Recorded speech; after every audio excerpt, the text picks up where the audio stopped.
Hello, my name is John Mueller, and tonight we are going on Nightriders. We are going over the Night Circus presentation. And to lead our presentation, we have Dawson Erin at the Night Circus. Dawson.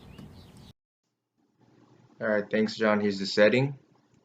Story mainly takes place during the late 1800s at a circus called the Circus of Dreams, which travels around Europe. Circus only opens at night and closes at dawn, as well as it is also colored in only black and white. A quote that shows setting is, "The towering tents are striped in white and black, no gold or crimson to be seen. No color at all, save for the neighboring trees and grass of the surrounding fields. Black and white stripes on gray sky, countless tents of varying shapes and sizes, with an elaborate wrought iron fence encasing them in a colorless world."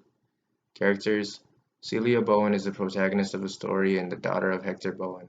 She can be short-tempered and impulsive, which is shown in this quote.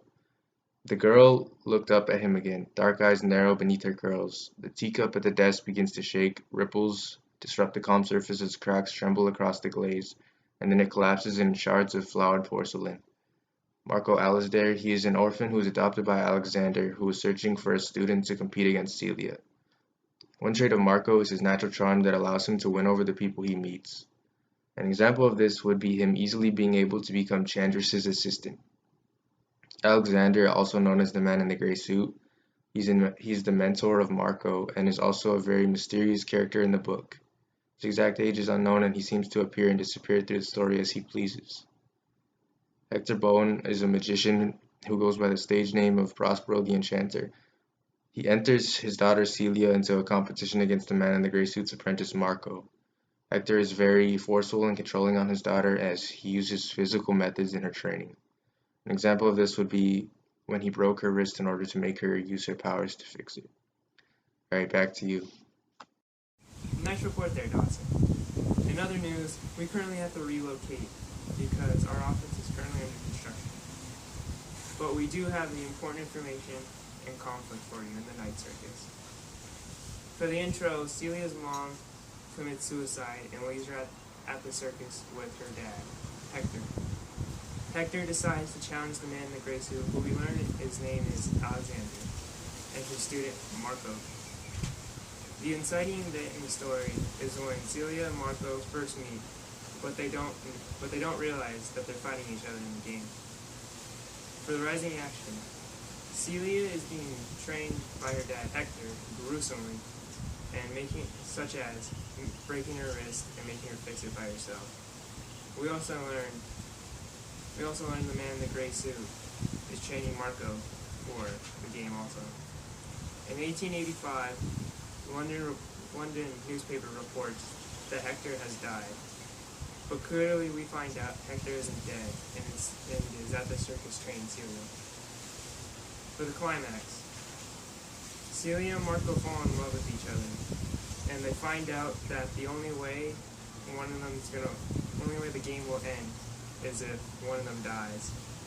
So Celia tells Marco she's going to commit suicide, but Marco doesn't want that to happen and tells her it would emotionally kill her. So he decides to find another plan. He goes to the contortionist Kazuki, or however you pronounce it, and asks him what happened to him because he also fell in love with the contestants.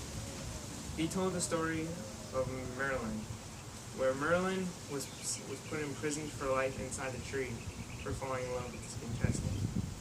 But the one he fell in love with won. So Marco decided he was going to do that, and he was going to jump into the fire. But right before he jumps into the fire, Celia joins him and they jump together. For the following action, since both of them jump together, this would leave Bailey as now the protection for the circus. The resolution.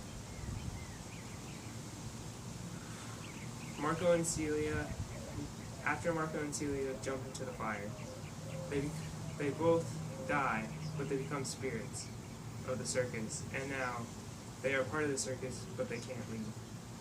But they are together. And now for our conflict types. For one conflict type we have is person versus person. On page 62, Rosita's father lifts a heavy glass paperweight and brings it down on her hand, hard enough to break her hand And he says, you need to practice, he repeats. Your control is lacking, and this isn't, your control is lacking. This would be an example of where Celia's gruesome training is coming in. Person versus spirit. As an example, on page 575, when today they turn white, they turn to white and they are blinding, and the shower of sparks falls like stars. All around, Bailey lights are popping to life along the tents, flickering like fireflies. This would be the descriptions of where Marco and Celia become spirits of the circus. And that is it for the important conflicts and important information. Now I want to send it over to Chris for literary elements and rhetorical appeals. Where should I start, John? How about I start with rhetorical appeals? To start off with pathos, stop, Cecilia, says without turning. Please stop talking. I don't want to talk about the damn game, Cecilia stated. Marcos, from a young age, is stuck in a room reading books until just before 19. Marcos wants out, just like Cecilia. In logos, or the facts of the day, Cecilia and Marcos both receive a ring that is burned into the skin. Therefore, they can't run away from the competition and must complete it. The Circus they Hive is the name of the circus, which also translates to the Circus of Dreams. In ethos, Cecilia gains credibility by her father being Prospel the Enchante, who is an important musician. Who have you studied with? Marco says. With my father, Hector Brown. Cecilia answered. She pauses for a moment before adding, he's better known as Prospel the Enchante. Marcos drops his pen. To Cheyenne, the meteorologist. Back at our temporary location, we have rhetorical devices and literary elements. For imagery, truth or dare, Morgenstern uses imagery as she describes Bailey breaking into the circus. No music and no crowds of people, just a bunch of stripped tents, looking more yellow and gray than white in the afternoon sun. The gates are easily 3 times as high. The letters atop spelling the Psych the Hive are almost indescribable in the daylight, each one perhaps the size of a rather large pumpkin. Morgenstern continues on describing the circus during the day, and for Billiard women, Celia and Marcos learn the moral lesson of love from a young age. They both learn they can't trust everyone. Next 4, didactism. In the night circuit, 2 types of learning are emphasized, reading books and physical training. Marco reads books, but Celia is trained by Hector, as John mentions. Now for literary elements, similarly, the man in the gray suit tips his hat to Prospero and slips out the door and out of the theater, moving like a shadow onto the busy streets. It similarly shows you how the man in the gray suit is very mysterious. And alteration. The air itself is ideal, clear and crispy and cool, berated with senses and sounds that after another. To you, Cheyenne. It's difficult to follow. There is one reoccurring theme that resides in the night circus, and that is the strength of love. A quote from the text is, as if there is love and loss at the same time, together in a kind of beautiful pain. Another is, I have tried to let you go, and I cannot. I cannot stop thinking about you. I cannot stop dreaming about you. Both of these show that the characters have a love that has taken them over, but despite the pain and the hurt that it causes, the characters cannot give it up. The tone of the night circus is of darkness. The syntax in the night circus is made in a gloomy state. Events occur that shape this dark tone. A quote from the text is, I do not mourn the loss of my sister because she will always be with me in my heart. Death is always seen as a dark matter.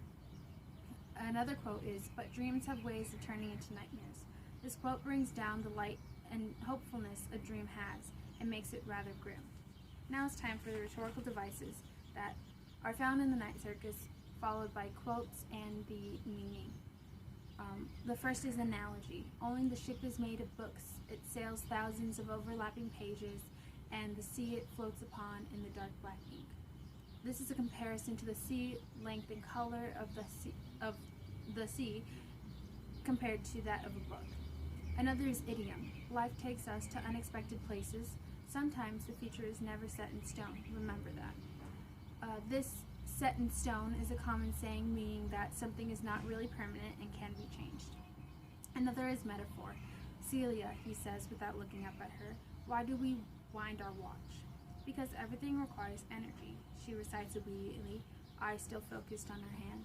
We must put effort and energy into everything we wish to change. This is comparing life with a clock by using energy into winding a clock as to making a change in one's life. Another is hyperbole. It's destroying me that I cannot ask you to dance. It isn't really destroying him, it's just really upsets him. The last one is personification. We lead strange lives, chasing our dreams around from place to place. Morgenstern is personifying the dream, or a dream, by indirectly stating that it is moving. And now back to Ron. Alright, thanks Shannon. Well, that's our report today on the Night Circus. Well, thanks for watching on Nightriders. And remember, Tucson, stay classy.